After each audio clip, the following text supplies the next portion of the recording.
열왕기하 2장 1절부터 14절 같이 말씀 읽도록 하겠습니다.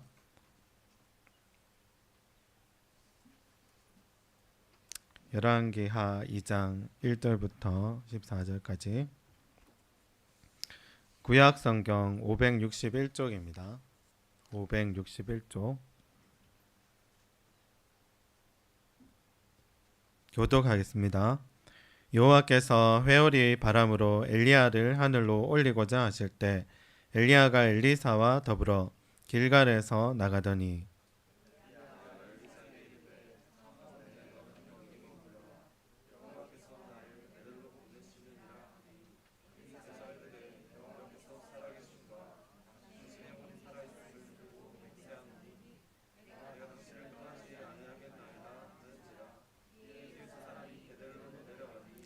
베델에 있는 선지자의 제자들이 엘리사에게로 나와 그에게 이르되 여호와께서 오늘 당신의 선생을 당신의 머리 위로 데려가실 줄을 아시나이까 하니 이르되 나도 또한 아노니 너희는 잠잠하라 하니라.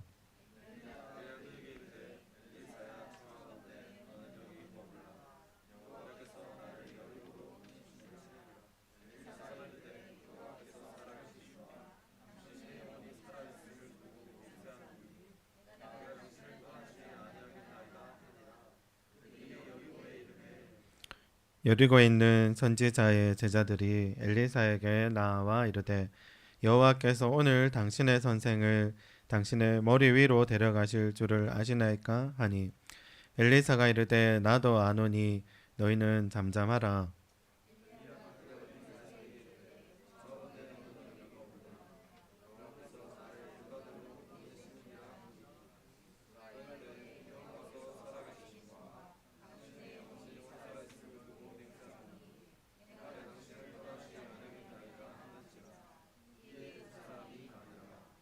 선지자의 제자 50명이 가서 멀리 서서 바라보매 그 두 사람이 요단가에 서 있더니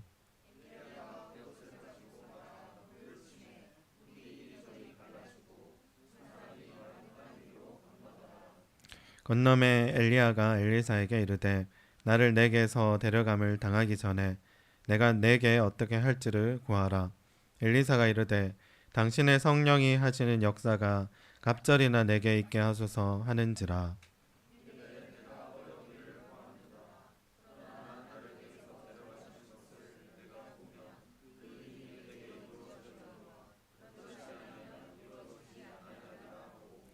두 사람이 길을 가며 말하더니 불수레와 불말들이 두 사람을 갈라놓고 엘리야가 회오리 바람으로 하늘로 올라가더라.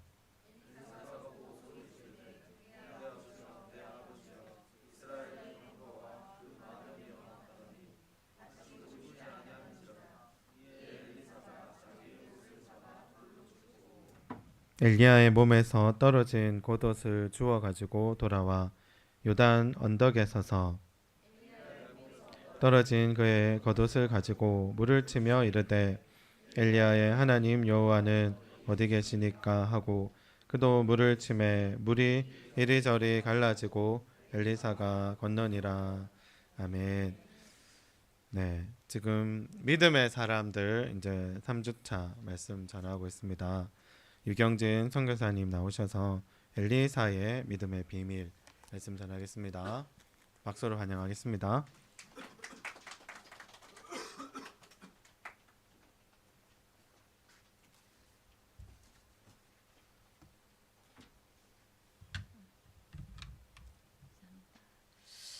할렐루야.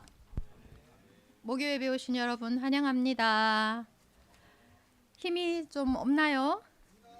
아니죠? 네, 제가 기도 한 번 더 하겠습니다. 살아계신 주님, 영광 받으시기에 합당하신 주님, 우리 한 사람을 한 사람을 이 자리에까지 인도하신 주님, 주님을 찬양합니다. 하나님께서 참 우리를 이 자리에 오게 하신 그 뜻이 참 온전히 이루어지는 시간 되게 해주시고 참 엘리야와 엘리사의 이 만남과 참 엘리사의 삶을 통해서 우리에게 하나님께서 가르쳐 주시고자 하는 것들을 주님, 우리가 온전히 깨닫는 귀한 시간 될 수 있도록 성령님 우리 마음을 비추어 주시옵소서. 입술을 주장하여 주시옵소서. 예수 그리스도의 이름으로 기도합니다. 아멘. 오늘 너무 찬양도 참 하나님 너무 감사하고, 우리 추수감사 주일이었죠? 이번 주가. 예, 그래서 오늘 승진 간사님께서 특별히 감사 찬양을 많이 준비하신 것 같더라고요. 그래서 찬양하면서 참 추수감사 주일 이렇게 보내면서 감사 제목들을 좀 이렇게 꼽아 보셨죠? 한 24년 올해 참 하나님께서 베풀어 주신 그 은혜들을 이렇게 한번 꼽아 봤나 모르겠네요. 만약에 못 그랬다면은 오늘 집에 가서 이렇게 한번 해보면 좋을 것 같아요. 적어보는 것이 좋습니다. 적어서 24년도에 특별히 내가 참 하나님 앞에 뭐가 감사했는지 한번 이렇게 적어보세요. 그러면은 참 또 생각지도 못한 그런 감사와 은혜가 또 넘칠 거라고 생각합니다. 오늘 그 참 청소년 팀 간증이 너무 감동이 되네요. 예. 오늘 또 진준영 간사님 기도가 그렇게 또 메시지던데요. 거의 제가 오늘 준비한 메시지를 하나님께서 준영 간사님한테 이렇게 알려주셨나 봐요. 그래서 가능하죠, 그게? 예, 오늘 엘리사 얘기가 그런 얘기입니다. 그게 가능하다. 그래서 참 귀한 기도와 찬양과 또 간증이 하나님께 귀한 영광이 된다고 될 것이라고 또 되었다고 생각합니다. 할렐루야. 네, 우리가 참 아멘도 좀 크게 하면 더 좋은데. 할렐루야. 아멘. 네, 우리 좀 힘을 끌어올려야 돼요. 우리 속에 있는 힘을 끌어올려야 참 이게 더 모아져서 또 일을 일으킵니다. 우리 11월 주제를 믿음의 사람들이라는 주제로 이렇게 잡게 된 이유가 몇 가지가 있지만은, 특별히 저는 개인적으로 9월, 10월 본문이 열왕기하였습니다. 열왕기하. 그 열왕기하를 이렇게 묵상하면서 엘리사가 이렇게 나오는데, 엘리사는 삶 자체가 기적인 그런 삶을 사는 거예요. 삶 전체가 기적이에요. 기적으로 다 꽉 차 있어요. 그래서 어떻게 그런 삶을 살 수 있지? 그게 너무 궁금한 거예요. 그래서 이제 오늘 메시지 제목도 엘리사의 믿음의 비밀이라고 이렇게 한번 잡아봤어요. 비밀 이러면 좀 관심이 있으려나 싶어가지고. 예. 지금 이제 우리 삶이 너무 팍팍하죠. 2024년도는 특히 우리 또 직장팀 선교사님, 간사님들에게도 너무나 이렇게 혹독한 해였던 걸로 저는 기억을 합니다. 본부는 본부대로 진짜 늘 힘에 부치게 이렇게 사역이 넘쳐나죠. 그리고 또 학업 중에 있는 간사님들 계시거든요. 그러면은 시험도 쳐야 되고, 오늘 지순 간사님 못 오셨는데 임용도 쳐야 되고, 또 논문도 지금 써야 돼요. 박사 논문도 써야 되고, 그 다음에 또 그 압박감이 얼마나 크겠어요. 시험에 대한 압박감, 논문, 말만 들어도 싫죠. 그거를 써야 한다는 그 압박감. 그 다음에 참 출산, 그 다음에 자녀 양육, 그 다음에 부모님 봉양, 그리고 참 직장을 정리하고 이제 다음 스텝으로 나가야 되는데 어디로 어떻게 가야 할 것인가. 그 다음에 건강의 문제, 그리고 지금 사업을 해야 되는데 자금이 계속 쪼달려. 그 자금을 어떻게 조달하지? 그거에 대한 압박감, 이런 것들이 지속적으로 삶의 어깨를 계속 이렇게 누르는 거예요. 그래서 일주일에 한 번 하는 그 직장팀 간사 선교사 그 모임 그 자체가 버거울 정도로 그렇게 힘든 시간들을 지금 이제 지나가고 있습니다. 그래서 정말 이렇게 믿음을 가지고 참 주님을 따라가고 있는데도 인생이 왜 이렇게 힘들지? 믿음을 가지고 참 이렇게 함께 으쌰으쌰 하면서 가고 있는데도 왜 이렇게 힘든 걸까? 이렇게 힘든 속에서 정말 주님을 제대로 따라갈 수 있는 믿음은 과연 어떤 믿음일까? 이런 생각을 너무 많이 하게 됐어요. 사실. 그래서 그것을 묵상할 때 참 우리 아까 엘리사의 삶이 뭐로 충만했다 그랬죠? 기적으로 충만했는데 우리도 지금 너무 기적이 필요하지 않습니까, 여러분?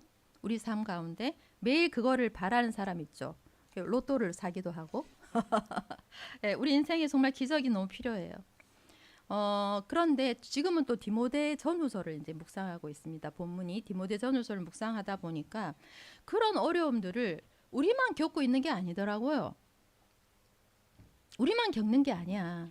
지금 우리 시대에만 겪는 게 아니라 역사적으로 태초부터 그 어려움들은 지속이 되어 왔었고 역사를 통해서 모든 사람이 그 짐을 지고 가고 있구나.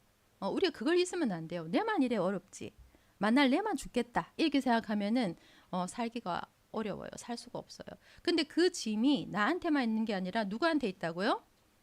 인류 모두에게, 모든 사람에게 그게 다 있더라고요. 그래서 그런 어려움이 와서 디모데 전후서에서 바울이 읊어요. 누가 어디로 갔고 누구는 어디로 갔고 그걸 읊는데 세 가지 경우가 있더라고요. 너무 힘드니까 믿음의 삶을 떠나는 사람이 있어요. 그것을 떠나는 경우가 있고 두 번째는 힘들거나 말거나 죽거나 살거나 진득하게 끝까지 남아있는 사람이 있고 그리고 우리에게 너무 희망을 주는 거는 뭐냐면은 갔는데 다시 왔는 사람이 있어요. 누가 그래요? 누가 갔는데 다시 왔어요? 마가죠, 마가. 예. 그러면은 누가 갔죠? 누가 세상을 사랑해서 떠나갔습니까? 바울이 읊잖아요. 이렇게 그 목록을 읊잖아요. 데마 기억나죠? 데마는 세상을 사랑해서 나를 떠났다라고 얘기를 하고 있거든요. 근데 이 데마를 묵상을 이게 검색을 해보면 빌레몬서에 바울의 동력자의 명단에 올라가 있어요. 나의 동력자 누구와 누구와 데마가 너희에게 문안한다. 이렇게 돼 있거든요. 그 다음에 골로새서 4장 14절에도 보면은 데마가 등장해요. 사랑받는 의사 누가와 또 데마가 너희에게 문안하느니라. 이 데마는 바울의 가까운 동력자였어요. 그런데 이 데마가 중간에 세상을 사랑해서 떠났다고 나옵니다. 그러니까 힘들어서 떠난 사람도 있고 그 다음에 누가 끝까지 남았을까요? 누가? 예, 누가가 남아요. 예, 누가는 끝까지 바울하고 동역을 합니다. 다 떠나갔는데 누가만 지금 나와 함께 있다. 그렇게 얘기하거든요, 바울이. 근데 우리에게 또 소망이 되는 것은 마가 같은 사람이 있다는 거예요. 힘들어서 떠났는데 다시 돌아와서 끝까지 그 소명을 감당하고 마가복음까지 쓰잖아요. 놀랍죠? 중간에 탈락했는데 다시 왔어.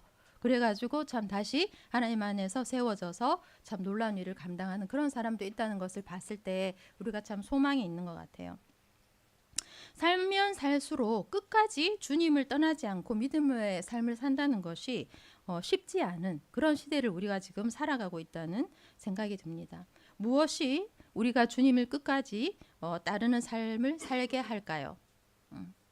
나는 이 세 종류의 삶 중에 어떤 삶을 살기를 원합니까? 효성이 어떤 삶을 살고 싶어요? 1, 2, 3 중에 세상을 살아서 떠났어. 1.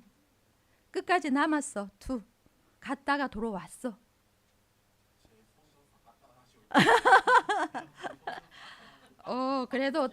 그래도 떠난다는 소리는 안 하네.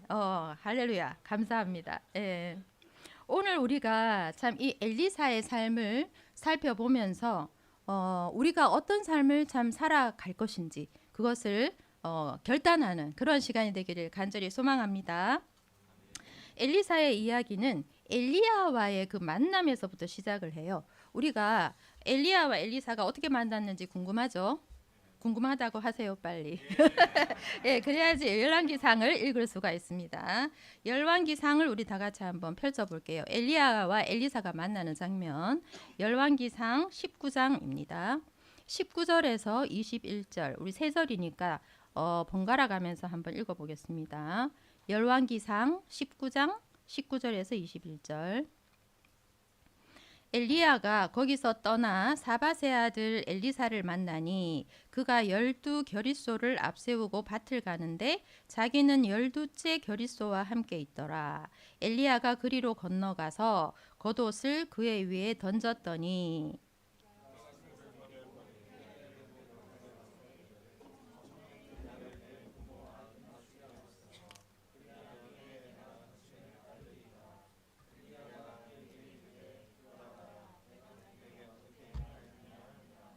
엘리사가 그를 떠나 돌아가서 한 겨릿소를 가져다가 잡고 소의 기구를 불살라 그 고기를 삶아 백성에게 주어 먹게 하고 일어나 엘리야를 따르며 수종 들었더라. 아멘. 이 장면이 지금 엘리야와 엘리사가 처음 만나는 장면인데요. 엘리야가 엘리사를 만나서 어떤 행동을 했죠? 제가 오늘 엘리야 엘리사를 헷갈리더라도 이름이 비슷하다 보니 헷갈리더라도 엘리사라 그래도 엘리야면은 엘리야인 줄 알아들으셔야 되고 엘리야라 그래도 그게 엘리사면 엘리사인 줄 알아들으셔야 됩니다. 엘리야가 엘리사를 보고 어떤 행동을 했습니까? 겉옷을 던졌죠. 지금 준영 간사가 이렇게 이 동작을 하셨어요. 엘리야가 어떻게 던졌을까요? 한번 동작 한번 해보십시오. 하나, 둘, 셋. 던졌죠. 근데 이게 공동 번역에 보니까 어떻게 됐냐면은 자기의 겉옷을 걸쳐 주었다라고 돼 있더라고요. 공동 번역에는. 그런데 그 원어를 찾아보니까 이렇게 멀리 내던지다, 세게 던지다라고 되어 있어요. 뭐 어쨌거나 던졌든지 걸쳤든지 엘리야가 자기 겉옷을 줬다는 거죠. 겉옷을 주는 거는 어떤 의미입니까? 겉옷을 주는 거. 너는 내 후계자야. 이런 의미예요. 후계자. 그러니까 왕이 자기 외 그다음 왕이 될 사람한테 이렇게 용포를 이렇게 걸쳐 주듯이 그렇게 하는 것처럼 이렇게 겉옷을 던진다는 것은 너는 이제 내 후계자야라는 의미거든요. 근데 엘리야는 그럼 왜 엘리사한테 겉옷을 던졌을까요? 그 위에 보면 방금 읽었던 그 위에 보면 하나님께서 엘리야에게 명령하는 장면이 나옵니다. 하나님께서 이 엘리야에게 미션을 주는데요. 이 엘리야가 몇 명하고 싸워서 이겼죠? 바알 선지자, 아세라 선지자 합쳐서 850명을 850대 1로 싸워서 이긴 사람이에요.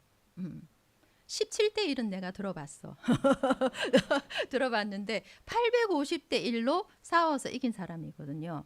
근데 이 사람이 그 당시 왕이 아합 왕이었죠. 이 아합 왕의 와이프인 이세벨이 내가 그 엘리야를 잡아 죽이겠다라는 말을 듣고 급 무서워져서 호렙산 굴에 숨어 있어요. 지금 숨어 있는데 하나님께서 엘리야에게 미세한 소리로 세미한 음성으로 세 가지 미션을 줍니다. 하나는 뭐예요?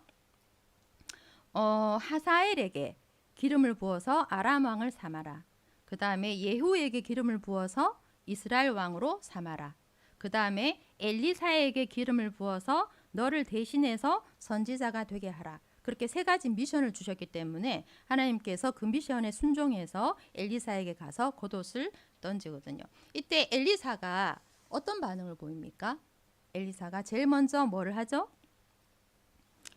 소를 버리고 우리 지금 열왕기하 2장으로 왔나요? 아니죠. 열왕기상 그대로 있죠. 19장에 뭐라고 돼 있어요?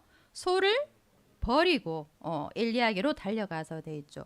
소를 버리고 이렇게 오는 거를 보니까 누구랑 좀 닮았습니까?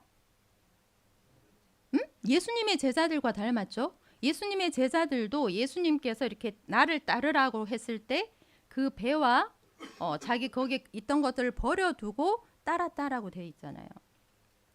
그 다음에 두 번째 뭘 했습니까? 부모님하고 작별을 합니다. 부모님하고 작별을 하고 그 다음에 소 몇 마리를 잡죠? 2마리 잡아가지고 소 2마리 잡으면 얼마나 나올까요? 양이 소고기가 엄청 나오겠죠. 그 소고기 2마리로 자기 백성들을 이렇게 먹여요. 송별식을 하는 거죠. 우리 송별식 가면 잘 먹잖아요. 송별식을 한 거예요. 그리고 자기 그 소 기구를 딱 불태워서 그걸로 소를 삶습니다. 삶아서 백성들한테 주고 엘리야의 수종을 들었다라고 돼 있거든요. 사실 성경을 읽을 때 많은 부분이 우리의 상상력에 맡깁니다. 자세하게 안 나와요. 뭐가 안 나오냐 하면은 이 엘리사가 왜 엘리야가 겉옷 던졌는데 소 버리고 따랐는지에 대해 설명이 없어요. 맞죠? 설명이 없습니다. 그런데 우리가 이제 생각을 해볼 수 있는 거죠. 제자들이 예수님이 딱 불렀을 때 배를 버리고 따랐는 거를 생각해 봤을 때 우리가 뭐 그 사람들이 예수님이 따르라 하니까 그냥 어디에 홀린 사람처럼 예수님이 무슨 피리 부는 사나이도 아니고 예수님이 따르라 하니까 뭐 줄줄줄줄 이렇게 혼이 나간 채로 따라오는 그런 걸 상상하잖아요. 근데 우리가 이순정 목사님이 오셔서 한번 세미나를 하셨죠. 그때 어떤 얘기를 하셨어요? 회당 교육에 대해서 말씀하셨잖아요. 그 어부들이 그냥 어부가 아니고 이미 구약 율법을 다 외우고 있고 어렸을 때부터 회당 교육을 받으면서 오실 메시아에 대해서 갈망하고 있던 사람들이었기 때문에 예수님이 메시아라는 것을 확신하는 순간 그렇게 따랐단 말이죠. 할렐루야. 그러면 엘리야가 겉옷을 딱 던졌을 때 바로 소 딱 버리고 지금 엘리야를 따라 나섰단 말이에요. 우리가 짐작할 수 있죠. 이유가 여기 나와 있지 않지만 어떻게 짐작할 수 있을까요? 엘리사 안에 이미 그 열정이 있었다는 거예요. 그게 뭔지 설명되어 있지 않지만은 엘리야가 겉옷을 딱 던졌을 때 그 겉옷에 무슨 마취 능력이 있는 것도 아니고 그거를 내가 홀려서 이렇게 온 것이 아니라 미련 없이 정말 자기가 지금까지 소 20마리입니다. 그죠? 소 20마리를 이렇게 거느리고 있는 집이면 엄청난 부자죠. 한 마리에 몇 천만 원 하지 않습니까? 그 20마리예요. 20마리. 20마리 맞나요? 40마리 아닌가? 몇 개? 12 결의소니까 24마리네요. 24마리나 있는 그런 그 삶을 정리하고 따라 나섰다라는 것은 우리가 짐작해 볼 수 있죠. 그 엘리사 속에 하나님께 쓰임 받고자 하는 내가 언제든지 하나님께서 부르시면 내가 참 그 하나님의 그 부르심에 응답하겠다 하는 그 열망이 있었지 않았을까라고 생각합니다. 그래서 오늘 우리가 엘리사에게 배우고 싶은 첫 번째 믿음은 준비된 열망의 믿음입니다. 우리가 늘 참 이렇게 살아가면서 하나님과의 관계에서 내가 언제든지 하나님이 나를 쓰겠다고 하면은 나는 참 하나님 따라가고 싶어. 이런 마음이 내 속에 있나요? 항상 이렇게 생각을 하나요? 내가 지금 뭐 때문에 살아가고 있다. 내가 앞으로 어떻게 살아가겠다. 내가 어떤 삶을 살고 싶다. 이런 생각을 지금 하면서 살아가고 있나요? 살아가고 있죠? 내가 들었던 말 중에서 제일 내가 박장대소를 했던 말이 있었어요. 그 말이 뭐냐면은 나는 아무 생각이 없다. 왜냐하면 아무 생각이 없기 때문이다. 제가 들었던 가장 웃긴 말이었어요. 나 그거 보고 진짜 박장대소를 했거든요. 나는 아무 생각이 없다. 왜냐하면 아무 생각이 없기 때문이다. 그 말이 너무나 이렇게 웃음을 터뜨릴 수밖에 없었어요. 가장 이제 어려운 케이스가 그 케이스예요. 아무 생각이 없는 케이스.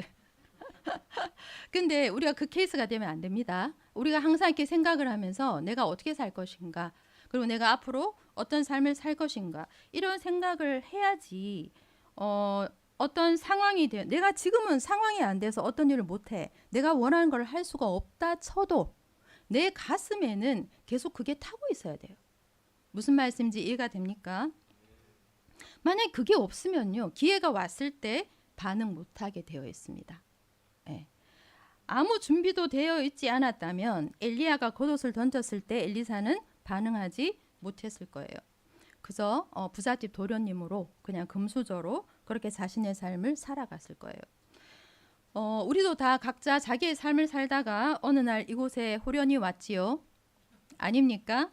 네, 각자의 삶에서 밭에서 소 갈고 소 가는 게 아니라 밭을 갈아야지. 소를 가지고 밭을 갈고 있었죠. 각자의 일상의 삶을 살았단 말이에요. 근데 하나님의 콜링을 받고 다 지금 이 자리에 와 있잖아요.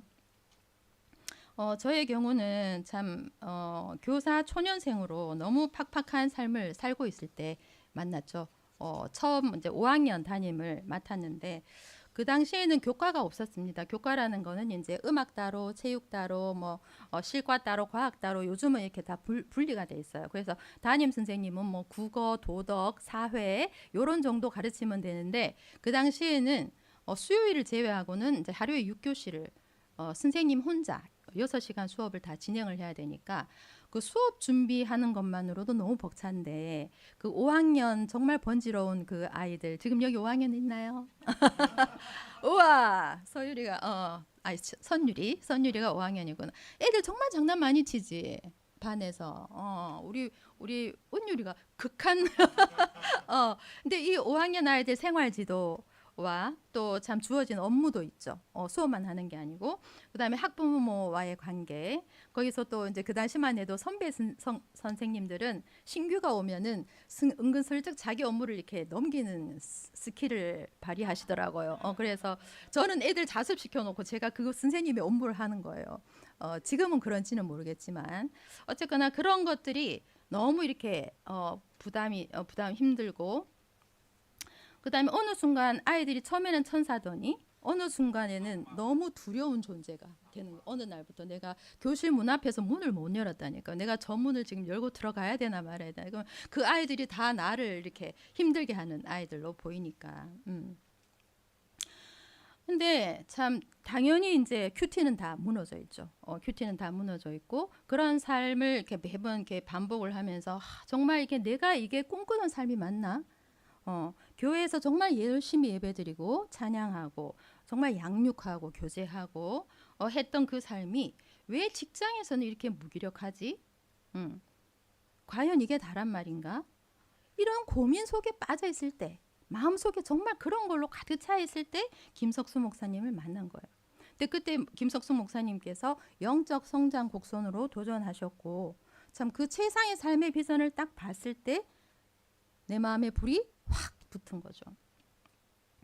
김석수 목사님께서도 이제 경영학 박사라는 그 꿈을 가지고 미국으로 가셔서 뭔가 이 세상을 경영이라는 그 콘텐츠로 의미 있게 이렇게 한번 세상을 바꿔보고자 하는 그 마음을 가지고 푸른 꿈을 안고 갔는데 거기에서 이제 사업을 하면서 그 마음이 채워지지 않는 거예요. 그래서 정말 의미 있는 삶을 살고 싶다고 하는 그 열망이 계속 이 마음에 있는데 하나님께서 이 부싯돌을 확 이렇게 끌 때 스파크가 일어날 때 이 목사님 마음에 불이 확 붙었는 거죠.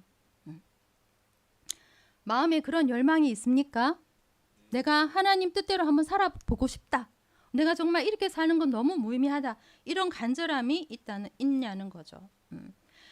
내가 지금 비록 내가 원하는 그 삶을 살고 있지 않아도 상관없어요. 내가 지금 그 삶을 살지 못한다고 해도 괜찮아요. 중요한 거는 내 속에 정말 그런 삶을 살고자 하는 마음이 있냐는 거예요. 할렐루야. 그 불은 타고 있어야 돼요. 내가 언제든지. 우리 한국 파송 선교사님들도 다 특별한 사람이 아니었습니다. 다 각자의 일상에서 서로 밭을 갈고 있었어요. 어린이집 교사로, 그 다음에 교회 전도사님으로, 그 다음에 학원 선생님으로.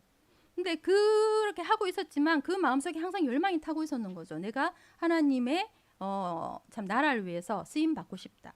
그랬을 때 하나님께서 딱 리더를 통해서 목사님을 통해서 딱 콜링을 했을 때 자기 삶을 정리하고 그 길을 갖는 거잖아요.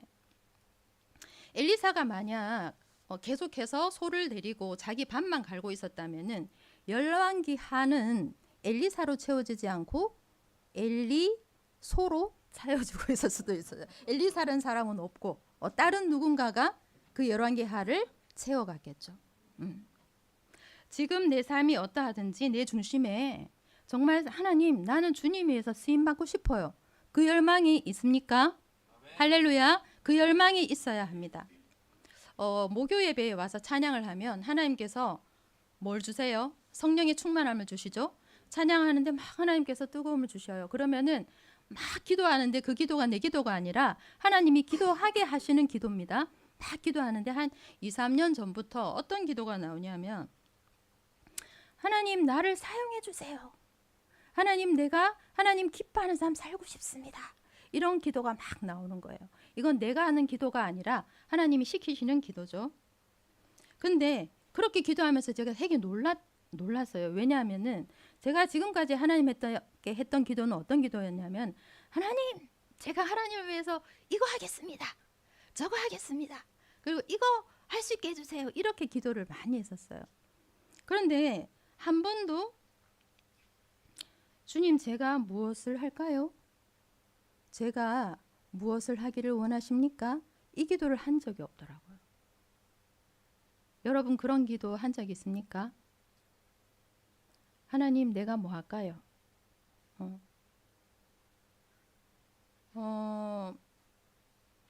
하나님께서 그 기도를 너무 기다리고 계셨더라고요. 그 기도를 너무 기뻐하시면서 사실 내가 할 수 있는 일은 기도밖에 없죠. 왜냐하면은 내가 어떤 삶을 살고 싶다고 해서 그 삶을 살 수 있는 힘이 내게 있습니까? 없거든요. 하나님께서 그렇게 살게 해주셔야지 살 수 있는 거 아니겠습니까? 할렐루야.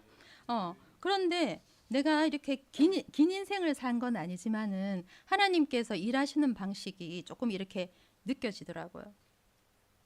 하나님은 어떤 일을 하시기 전에 먼저 기도하게 하시고, 내가 그 기도를 하면 하나님이 그 기도를 가지고 일하기 시작하시는 거예요.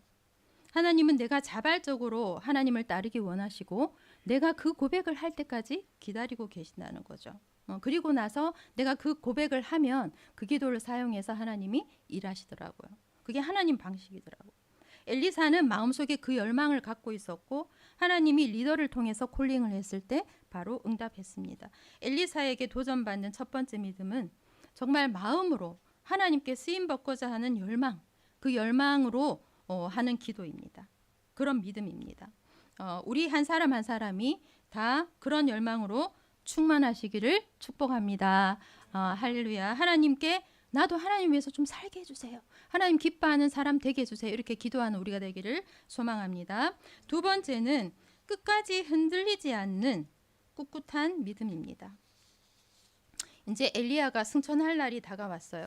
어느 연구에 보니까 엘리사와 엘리야가 이렇게 만나고 나서 8년 뒤에 엘리야가 승천했다고 하더라고요. 그러니까 8년 정도 제자 훈련을 받은 거죠. 오늘 우리가 읽은 본문이 열왕기하 본문이 그 본문입니다.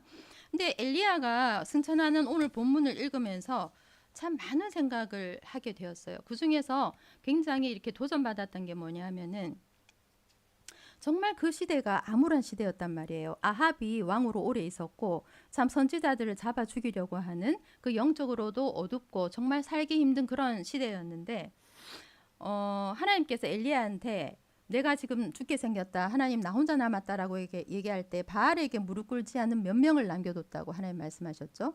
7,000명을 내가 남겨놨다 그렇게 말씀하셨잖아요. 근데 오늘 그 정말 암울한 시대에 선지자 제자들이 있더라고요. 아까 읽으면서 봤죠. 열왕기하에 보니까 오늘 그래서 그 나눔이 너무 정말 와닿았어요. 이 참 힘든 사역이 어렵다 힘들다 하는 이 상황 속에서 청소년 제자들이 지금 자라고 있다. 이게 우리에게 얼마나 큰 도전이 되고 감동이 되는지 모르겠습니다.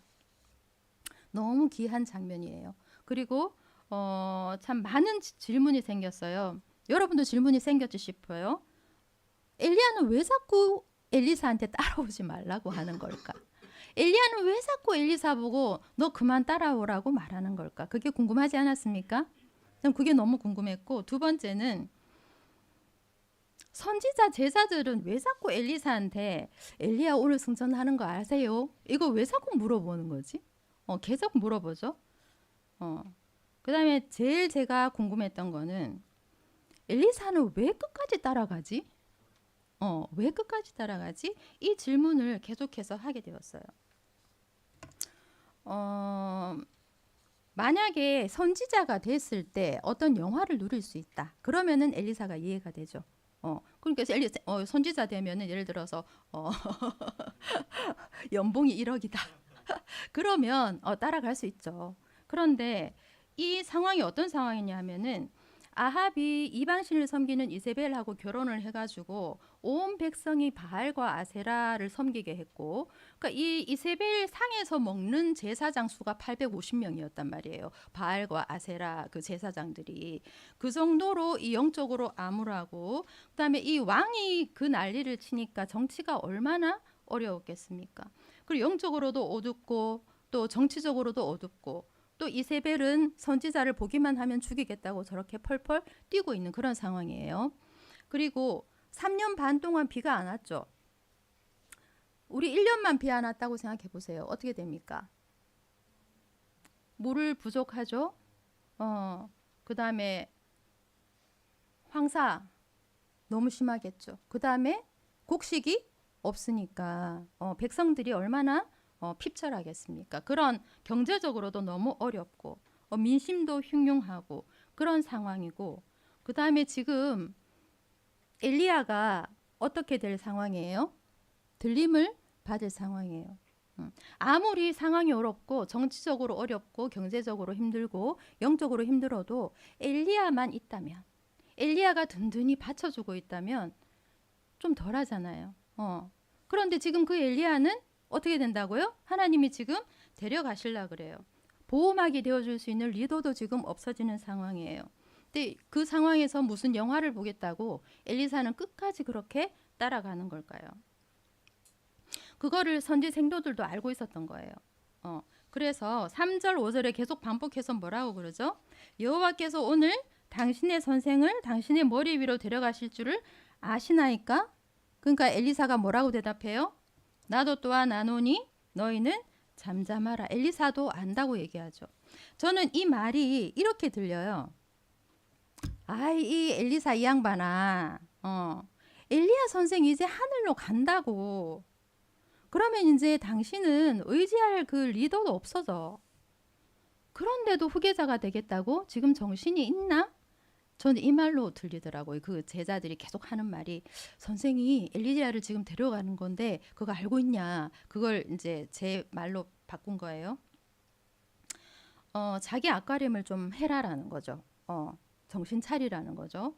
근데 생도들의 관점에서는 이 엘리사의 행동이 너무 무모해 보였을 것 같아요. 아무 대책이 없어 보이고, 실제로 우리가 참 때때로 믿음의 길을 가는 사람들을 볼 때 주변 사람들이 이런 반응을 보이죠. 맞습니까? 잘 다니던 학교를 왜 그만두냐? 뭐 직장 그만두고 선교사로 간다고? 이런 얘기 하죠. 그리고 목사님 미국에서 이렇게 한국에 올 때 주변 사람들이 다 말렸다 그러죠. 생활비 어떻게 하려고 하냐? 그 다음에 학생이 아니라 자식들 교육 어떻게 시키려고 하냐? 그게 현실적인 조언이긴 하지만 믿음의 관점은 아니죠. 엘리사가 뭐라고 대답합니까? 나도 안다. 이렇게 얘기하죠. 내가 몰라서 그러는 게 아니다. 내가 몰라서 그런 게 아니고 내가 무모해서 그런 것도 아니고 난 다 알지만 믿음으로 가는 거다. 이렇게 얘기하는 거죠. 할렐루야. 그러니까 이 믿음의 길은 객관적인 기준이나 어떤 물리적인 잣대나 현실적인 그런 관점으로는 이해가 절대 안 된다는 거죠. 그러니까 보는 사람들이 볼 때는 어떻습니까? 굉장히 답답합니다. 그죠? 근데 엘리야도 약간 엘리사를 테스트 해보는 것 같아요. 너 정말 따라가려고 그런 거 맞아? 그거를 3번이나 테스트합니다. 그렇죠? 3번이나 너 따라오지 마. 너 여기 있어. 따라오지 마. 그거를 3번이나 얘기하는 거죠. 엘리사가 얼마나 힘들었을까요? 자기 딴엔 지금 지금 다 알지만 따라가려고 하는데 리더는 따라오지 말라 하지. 옆에 동료들은 네 지금 정신 있나 없나 이렇게 말을 하지. 그러니까 이 엘리사는 너무 힘들었을 것 같아요. 근데 이 엘리사가 사실 더 좋아질 가능성은 없는 거죠. 사실. 왜냐하면 스승이 이미 넘사벽이잖아요. 850대 1로 싸워서 이겼죠. 그 다음에 기도를 하면 비가 안 오기도 하고 기도를 하면 비가 오기도 하고 그 다음에 또 어떻게 합니까? 죽은 사람도 살립니다. 그 엘리야의 후광에 가려질 수 있잖아요. 자기가 아무리 그 후계자가 된다고 해도 이런 힘든 환경에서 참 엘리사는 왜 굳이 후계자가 되려고 할까요? 저는 그게 가장 궁금했습니다. 이 메시지를 준비하면서 다른 생도들처럼 그냥 학교에서 교육받고 그 정도만 해도 되는데 왜 굳이 끝까지 그 길을 가려고 할까? 그렇게 질문하면서 여러 이제 선교사님들이 생각이 났는데 이번에 목사님 그 추모 예배 때 그 인터뷰 영상 보셨죠? 그때 이제 권선교사님께서 이런 말씀을 하셨어요. 한민족을 내가 그냥 교회에 다니는 사람으로 살 수도 있겠지만 한민족을 주님께로 돌아오게 하는 그 일에 쓰임 받고 싶었다. 그 말을 하셨잖아요. 선교사님 속에 있는 그 열망이 선교사님을 캄보디아까지 그 먼 이국 땅까지 가게 하셨구나.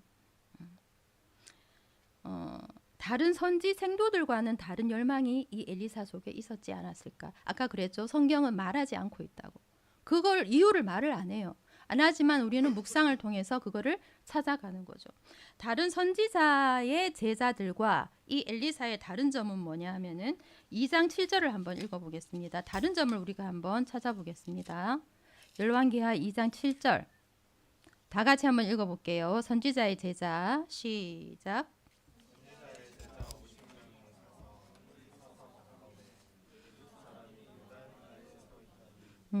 제자 50명은 어떻게 하고 있습니까? 멀리서 바라보고 있다 그러죠. 이 선지자 제자들과 엘리사의 다른 점은 이 다른 제자들은 멀리 서서 그걸 그냥 보고 있어요. 보고 있지만은 엘리사는 직접 그 요단강을 건너갑니다. 할렐루야. 이때 엘리야는 확신했을 것 같아요. 엘리사가 자기랑 같이 요단강을 건너는 순간 이 엘리사가 후계자가 되겠구나. 그거를 확신한 것 같아요. 우리가 구경만 해서는 그 길을 갈 수가 없습니다. 맞습니까? 내가 직접 그 강을 건너는 삶을 살아야 되는 거죠. 믿음의 선배를 통해서 성경의 인물을 통해서 우리는 많은 이야기들을 듣고 또 알고 있어요. 하지만 내가 그 삶을 경험하지 않으면 우리는 그냥 구경꾼의 삶을 살 수밖에 없습니다. 링 위에서 권투를 하면서 실제로 내가 한 대 맞아봐야 타격감이 있죠. 밑에서 코치만 해갖고는 내가 그 타격감을 모르잖아요. 내가 직접 나가서 신희 형제 노방을 해보고 그러니까 거기서 거절당해보니까 좀 타격감이 오죠.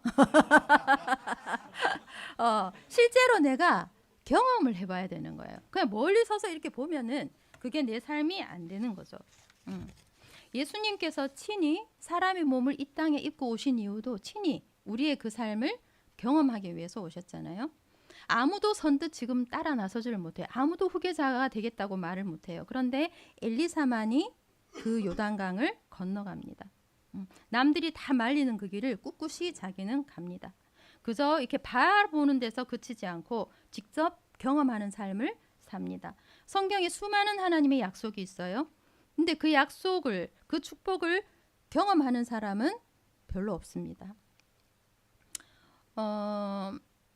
결국 하나님의 원리는 참 객관적이고 물리적인 어떤 그런 것으로 계산되어지는 것이 아니라 참 세상이 알 수도 없고 세상이 줄 수도 없는 그런 거라는 것을 하나님께서 그런 축복이라는 것을 말씀하고 있는 거예요. 지금 우리 가운데에서 참 아무도 지지하지 않는 길을 가려고 하는 사람이 혹시 있습니까? 비록 그 길이 고생길이 훤한 길이고 미래가 보장되지 않는다 해도 참 하나님의 약속이 있고 하나님께서 함께 하시는 길이면은 참 세상이 알지 못하는 그런 누림이 있고 참 경험 하나님의 그 축복을 누리는 삶이 있는 줄 믿습니다. 하나님의 약속을 신뢰하면서 끝까지 붙들고 참 나아갈 때 하나님의 그 놀라운 기적을 경험하는 그런 인생이 되기를 간절히 소망합니다. 세 번째는 참 하나님의 약속을 그대로 믿는 어떤 믿음일까요? 단순한 믿음입니다. 단순한 믿음.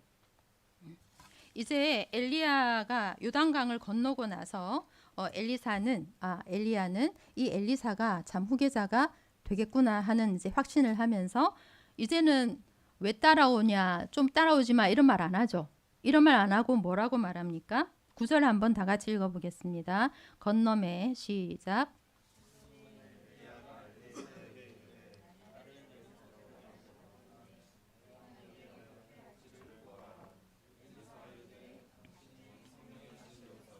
갑절이나 내게 있게 하소서 하는지라. 이제 그만 따라와. 왜 따라와? 이런 말을 안 해요. 안 하고 엘리야가 뭐라고 얘기하냐면은 내가 하나님께 들려 올려가기 전에 내가 너를 위해서 뭐를 해줄까라고 묻습니다. 그때 뭐라고 대답하죠? 엘리사가 당신의 성령이 하시는 역사가 갑절이나 내게 있게 하소서라고 말을 했습니다. 이 갑절이라는 이 말에 대해서 여러 가지 해석이 있더라고요. 그래서 이 뭐 갑절이라는 말이 장자의 몫을 의미한다. 그래서 뭐 후계자로서 인정해달라 이런 의미라고 보는 분도 있더라고요. 근데 이제 저는 이 부분을 묵상하면서 하나님이 이미 엘리야에게 엘리사를 후계자로 삼으라고 했고 엘리야도 그걸 알고 있고 엘리사도 그걸 알고 있는 상황에서 엘리사가 그걸 요구했다고 보기가 조금 와닿지 않더라고요. 그래서 제가 이렇게 묵상을 하면서 당신의 성령이 하시는 역사가 내가 갑절이나 있기를 원한다. 이걸 보면서 두 가지가 이렇게 묵상이 되었어요. 하나는 엘리사가 엘리야와 함께한 그 시간들을 통해서 엘리사가 뭘 봤다는 겁니까? 엘리야와 함께 하시는 성령님의 역사를 봤다는 거죠. 하나님의 사역을 감당하는 것이 어떤 테크닉이나 개인적인 탁월함에 있는 것이 아니고 그 리더를 통해서 역사하시는 하나님의 손길을 엘리사가 본 거예요. 이것이 우리 모두에게 다 도전이 되지 않습니까? 리더에게는 어떤 도전이 됩니까? 리더에게는 내가 제자들한테 지금 나의 탁월함을 보여주고 있는가? 아니면은 성령님이 함께 하시는 사역, 정말 성령의 능력으로 내가 모든 것을 감당하고 있다는 것을 보여주고 있는가? 제자는 다 보고 있어요. 우리 리더가 참 어려울 때 어떤 행동을 하는지, 그리고 정말 힘들 때, 급할 때 무엇을 의지하는지, 이걸 안 보는 것 같아도 다 보고 있다는 거죠. 제자들은 그걸 보면서 자라간단 말이에요. 리더들 부담 100배. 지금 어깨가 막 무거워지죠. 리더들은 참 제자들이 그걸 보고 있다는 것을 또 우리가 기억해야 됩니다. 두 번째, 제자들은 내가 리더를 바라볼 때 리더의 인간적인 어떤 약점, 강점 그런 것에 관심을 두기보다는 리더가 정말 순수하게 주님을 따라가고 있냐, 그 중심, 그리고 정말 그 리더의 인간적인 어떤 그런 위대함이 아니라 인간적으로는 나보다 한참 못한 것 같아. 리더가 성격도 별로고 가진 것도 별로고 나보다 좀 못한 것 같아. 능력도 없는 것 같아. 그런데 그 리더 속에 참 하나님과의 그 깊은 비밀이 있구나. 참 하나님 앞에 그 중심이 있구나. 그걸 보고 따라가는 거 아닙니까? 할렐루야.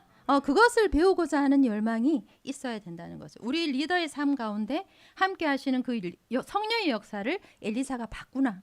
그거를 묵상하였고, 두 번째는 갑절이나 내게 있게 하소서 할 때 이 갑절이 2배 아니에요?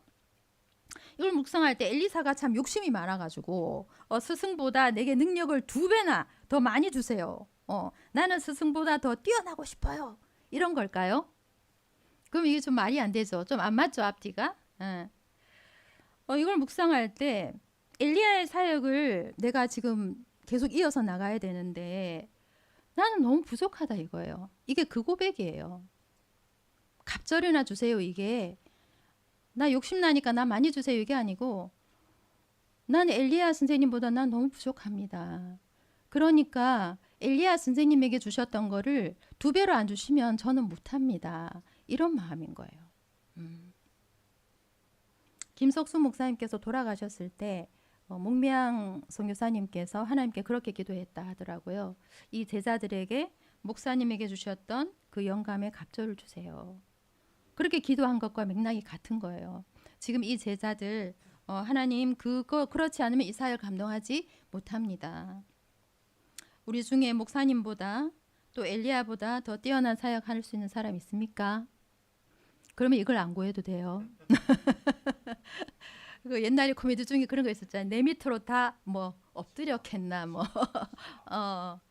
우리가 다 2배 갑절의 영감을 구해야 되겠습니까? 안 구해야 되겠습니까? 우리가 다 똑같이 구해야 돼요 지금. 저는 이 엘리사 묵상하면서 이거 정말 구해야 되겠구나. 성령의 능력이 내게 2배나 있게 해주십시오. 그걸 정말 간절히 구해야겠구나 그런 생각이 들더라고요. 그때 엘리야가 뭐라고 대답합니까? 엘리야가 대답을 합니다. 이르되 네가 어려운 일을 구하는도다. 그러나 나를 네게서 데려가시는 것을 네가 보면 그 일이 네게 이루어지려니와 그렇지 않으면 이루어지지 아니하리라. 보면 네가 이루어질 거야. 그렇게 말하죠. 엘리사가 봅니까 안 봅니까? 엘리야가 하늘로 올라가는 거 봐요 안 봐요? 보죠. 그러면서 이 엘리야는 엘리사의 그 기도에 응답을 확증을 해줘요. 과연 이 엘리사의 기도는 응답이 됐을까요? 엘리야에게 있는 그 성령을 갑절이나 나에게 주세요 하는 그 기도가 응답이 됐을까요? 됐죠. 네. 구약 선지자 중에서 가장 기적을 많이 행한 선지자가 엘리사라고 합니다. 20가지도 넘어요. 엄청 많은 기적을 행했는데 이 엘리사가 행하는 기적은 예수님하고 되게 비슷해요. 예수님과. 이 엘리사 이름의 뜻도 하나님은 여호와는 구원이시다. 예수 그리스도의 이름의 뜻도 자기 백성을 자기 죄에서 구원할 자다. 이 같잖아요. 이 엘리사를 통해서 하나님께서 수많은 기적을 베푸십니다. 엘리사가 기적을 베푸는 그 장면들을 보면서 참 어떻게 엘리사는 힘도 안 씁니다. 힘도 안 써요. 엘리사님 지금 물이 너무 수질이 나빠서 열매를 나무들이 하나도 못 맺어요. 그래? 소금 뿌려. 그럼 소금 뿌리면 물 수질이 고쳐지고. 선생님 지금 이 국에 독이 들어서 국을 못 먹어요. 그래? 가루 뿌려. 그래서 가루 뿌리면 또 독이 없어져요. 나만이 문둥병에 걸렸죠? 유단강에 들어가서 그냥 7번 들어갔다 나와. 너무나 모든 이 기적이 너무나 쉬운 거예요. 어떻게 그런 일이 일어나지? 그게 너무 궁금한 거예요. 그래서 말씀을 계속해서 이렇게 볼 때 찾았던 게 단순한 믿음을 제가 찾았습니다. 열왕기하 2장 한번 보겠습니다. 19절. 19절에서 22절이 그 물 고치는 장면이거든요. 그때 뭐라고 말을 하냐면은 21절을 제가 한번 읽어보겠습니다. 엘리사가 물군으로 나아가서 소금을 그 가운데 던지며 이르되 여호와의 말씀이 내가 이 물을 고쳤으니 이로부터 다시는 죽음이나 열매 맺지 못함이 없을지니라 하셨느니라. 하나님이 물을 고쳤다고 했다. 이게 엘리사의 믿음이에요. 그 다음에 또 4장을 가보겠습니다. 그 뒤에도 계속 많은 기적이 나오지만 4장 42절을 한번 가보겠습니다. 4장 42절에 가면 뭐가 나오냐 하면은 보리떡 20개와 채소 한 자루로 100명을 먹이는 일이 나와요. 그때 제자들이 말해요. 이걸로 어떻게 100명이 먹어요? 그랬더니 43절에 보면 뭐라고 하냐 하면은 그 사원이 이르되 내가 어찌 이것을 100명에게 주겠나이까 하나 엘리사는 또 이르되 무리에게 주어 먹게 하라. 여호와의 말씀이 그들이 먹고 남으리라 하셨느니라. 하나님이 그들이 먹고 남는데 그냥 이 말밖에 안 합니다. 도도 말고 돌도 말고 하나님이 그랬다는 거예요. 군더더기가 없어요. 이 단순한 믿음을 하나님께서 들으시는 줄 믿습니다. 이런 믿음을 우리도 구했으면 좋겠어요. 우리 얼마나 복잡해요. 말씀을 주셔도 약속을 주셔도 이게 될까? 가능할까? 수백 번도 더 따지고 계산하죠. 아니에요? 맞죠? 우리는 계속 못 믿잖아요. 근데 엘리사는 하나님이 그랬다고 했어. 고쳐준다고 했어. 이 말밖에는 안 하는 거예요. 엘리사의 믿음을 이렇게 묵상하는 기간에 우연히 이상준 목사님 혹시 아십니까? 이상준 목사님 그 온누리 교회 부목사님으로 오래 계셨던 분이던데 그분이 그 새롭게 하소서 거기에 나온 이제 영상을 보게 되었어요. 거기에 그 어머니께서 굉장히 하나님과 깊은 교제를 했다고 해요. 그래서 기도를 하면 하나님께서 다 가르쳐 주시는 거예요. 여러분 그게 믿겨요? 안 믿겨요?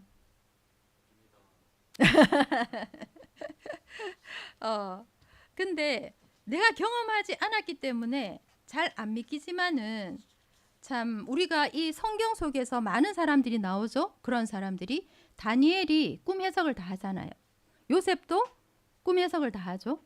예, 그거 어떻게 합니까? 무슨 꿈 꿨는지도 다 알잖아요. 그걸 어떻게 알아요? 하나님이 가르쳐주면 알 수 있다는 거죠. 우리가 지금 이렇게 믿음 시리즈를 하고 있는데요. 사실 이 믿음이 지금 중요하지 않습니까? 이 믿음이 성경에서 믿음을 정의한 장이 있죠. 어디예요? 히브리서 11장 1절 시작. 믿음은 바라는 것들의 실상이요 보이지 않는 것들의 증거다. 여기 딴 게 나왔었구나. 그게 아니라 이게 믿음은 바라는 것들의 실상이요 보이지 않는 것들의 증거다. 이 말을 볼 때마다 무슨 말인지 모르겠죠. 이 말씀을 묵상할 때마다 이게 무슨 뜻인지 모르겠죠. 그래서 저도 되게 힘들어요. 이거 할 때마다 새로워요. 그런데 이제 공동 번역에서 어떻게 했냐면은 믿음은 우리가 바라는 것들을 보증해주고 우리가 볼 수 없는 것들을 확증해준다. 이렇게 이제 번역이 되어 있더라고요. 근데 우리가 믿음이라고 생각하면은 제일 먼저 떠오르는 게 추상적이죠. 추상적이고 그다음에 보이지 않고 그러다 보니까 잡히지 않고 그러니까 흐릿하고 뭔가 허상 같고 속이는 것 같고 아닌데 그렇다고 말하는 것 같고 그렇지 않습니까? 네, 그런 생각들을 많이 하죠. 근데 믿음만큼 확실한 것이 없다라고 말씀하시는 게 히브리서 11장 1절입니다. 할렐루야. 안 믿어서 그런 거다라고 얘기하고 있어요. 엘리야는 불수레를 타고 하늘로 올라감으로써 엘리야의 믿음을 하나님께서 증거해 주셨죠. 그리고 엘리사의 그 믿음은 엘리사가 하라는 대로 했을 때 다 성취되는 것을 통해서 엘리사의 그 믿음을 확증해 주셨어요. 믿고 확신한 일이 허상이 아니라 참 삶 가운데서 어떤 문제든지 해결할 수 있는 실제적인 능력이 된다는 것을 하나님이 엘리사를 통해서 보여주시는 거예요.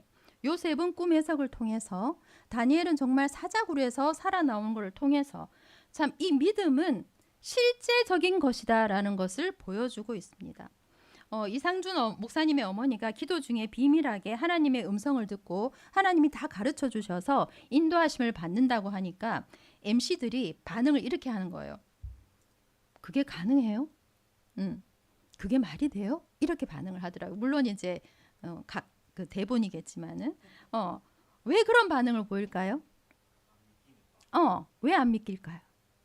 왜 안 믿길까요? 아까 그 말씀 띄워주시면 됩니다. 마가복음 11장 24절.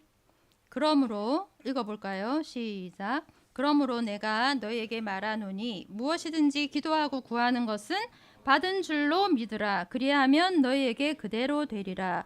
그대로 안 되는 이유는 뭐라고요? 받은 줄로 안 믿기 때문에 안 된다라고 말씀하고 있고, 야고보서 말씀 뭐라고 하십니까? 오직 시작.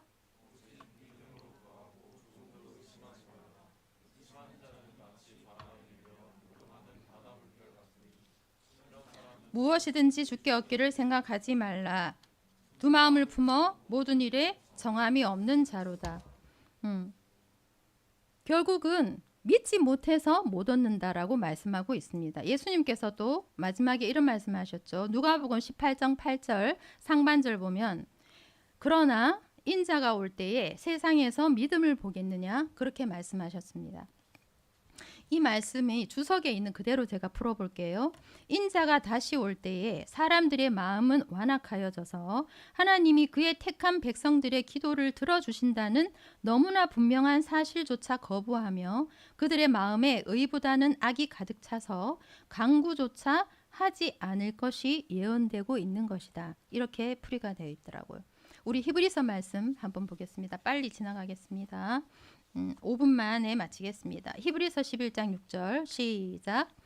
믿음이 없이는 하나님을 기쁘시게 하지 못하나니 하나님께 나아가는 자는 반드시 그가 계신 것과 또한 그가 자기를 찾는 자들에게 상 주시는 이심을 믿어야 할지니라.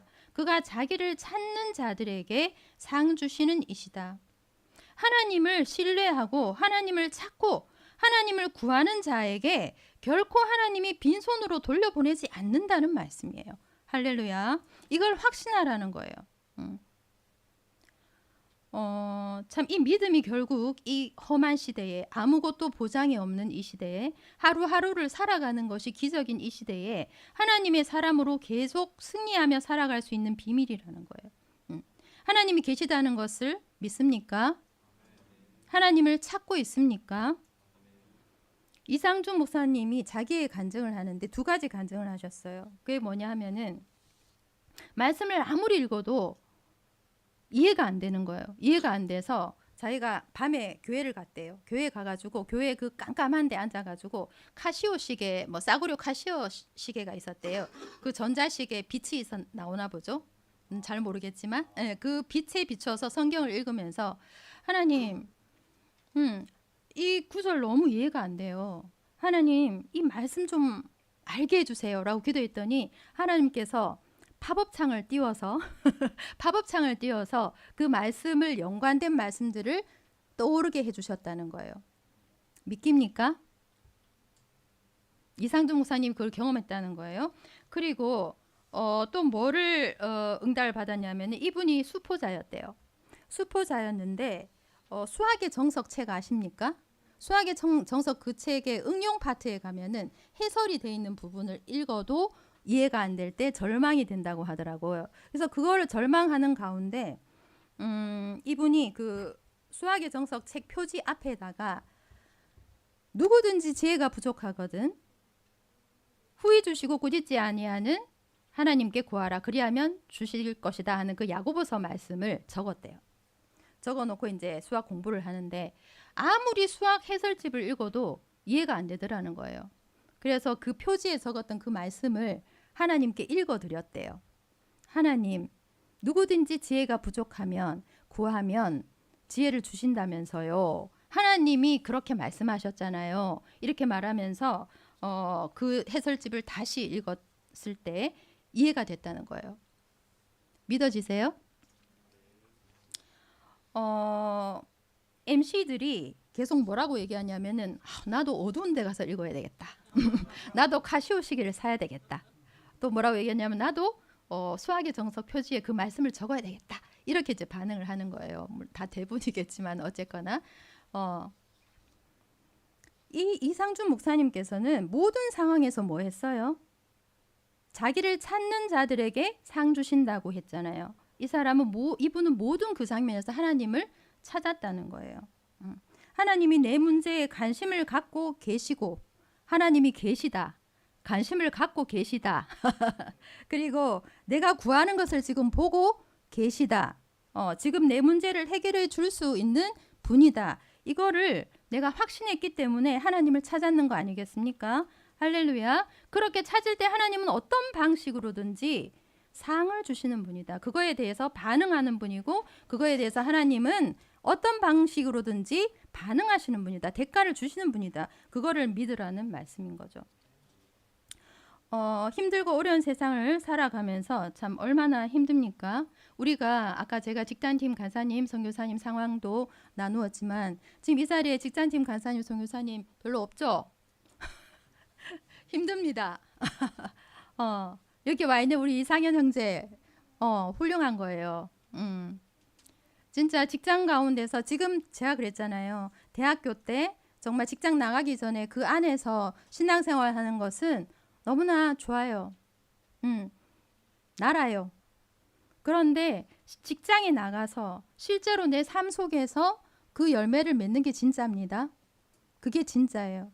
그래서 그 속에서 계속 부딪히는 거예요. 내 믿고 있는데 난 하나님 살아계시다는 거 믿고 하나님 약속 믿고 그렇게 하는데 왜 이렇게 문제가 있냐 이 말이죠. 왜 답이 없냐 이거죠. 기도하면 응답해 준다고 하더니 왜 없냐 이거예요.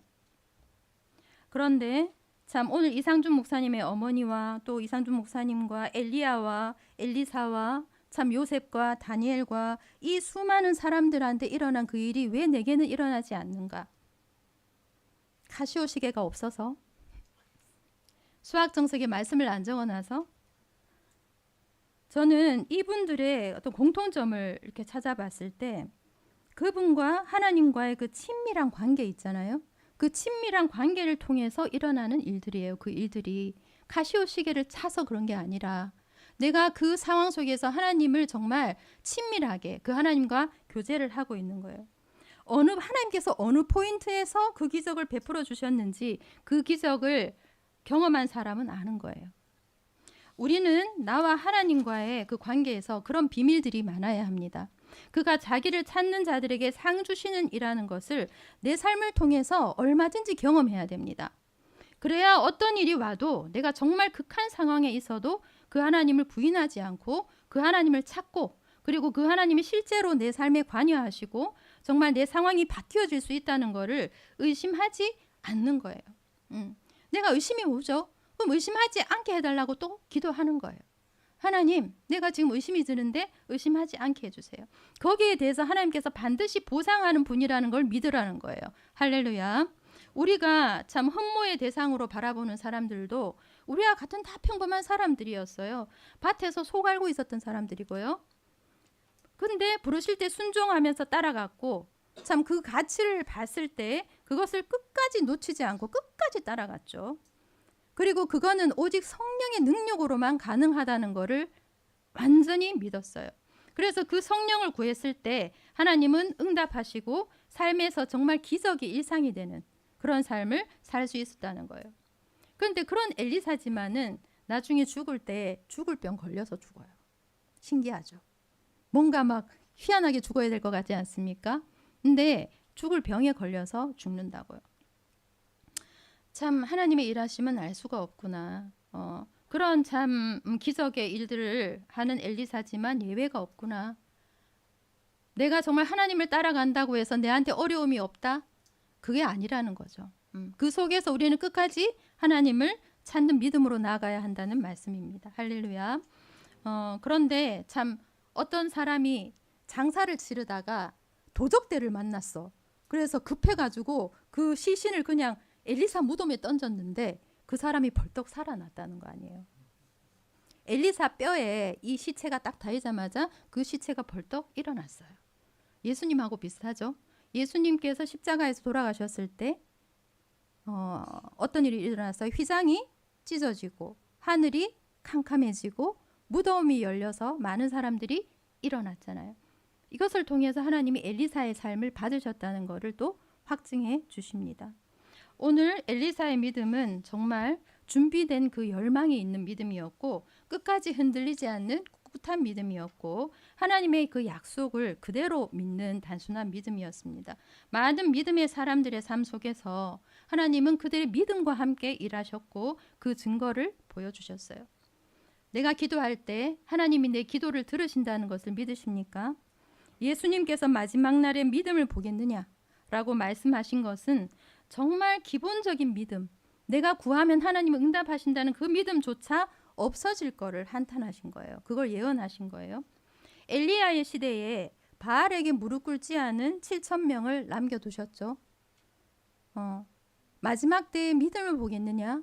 그렇게 말씀하셨지만 그 속에서도 정말 믿음으로 하나님과 반응하고 정말 엘리사와 같이 끝까지 주님을 따라가고 그 하나님과 나만이 알 수 있는 그 믿음의 비밀을 가진 자들로 참 하나님과 동행하는 많은 증거들을 가지고 살아가는 자들로 우리들을 세워주시기를 간절히 소망합니다. 아멘. 우리 찬양하고 기도하겠습니다. 나의 기도하는 것보다 찬양하고 기도하겠습니다. 아버지 감사드립니다. 엘리사의 아버지 하나님 그 믿음을 우리가 묵상할 때 아버지 하나님 그 속에 충만했던 주님을 향한 그 열망을 우리에게도 주시옵소서. 아버지 하나님 나를 서주시옵소서. 주님 내가 주님을 위해서 무엇을 하면 좋겠습니까? 물을 수 있는 아버지 믿음을 우리에게 주시고 아버지 하나님 참 다른 사람은 다 알지 못하는 주님과 나와의 그 비밀의 아버지 기적의 역사가 날마다 내 삶 가운데 체험되어지고 아버지 하나님 그 약속의 말씀이 이루어지는 그런 삶을 우리에게 주시옵소서. 아버지 하나님 성령의 능력을 갑절이나 사모하는 그 겸손함을 주시고 아버지 그 간절함을 주셔서 아버지 하나님 내 힘과 내 능을 의지하는 것이 아니라 아버지 처음부터 끝까지 주님의 성령을 의지해서 아버지 이 삶들을 이 사역들을 아버지 내 일상의 삶들을 감당해 나가는 믿음의 용사들 다 될 수 있도록 주님 축복하여 주시옵소서. 주님 감사합니다. 예수 그리스도의 이름으로 기도합니다. 아멘.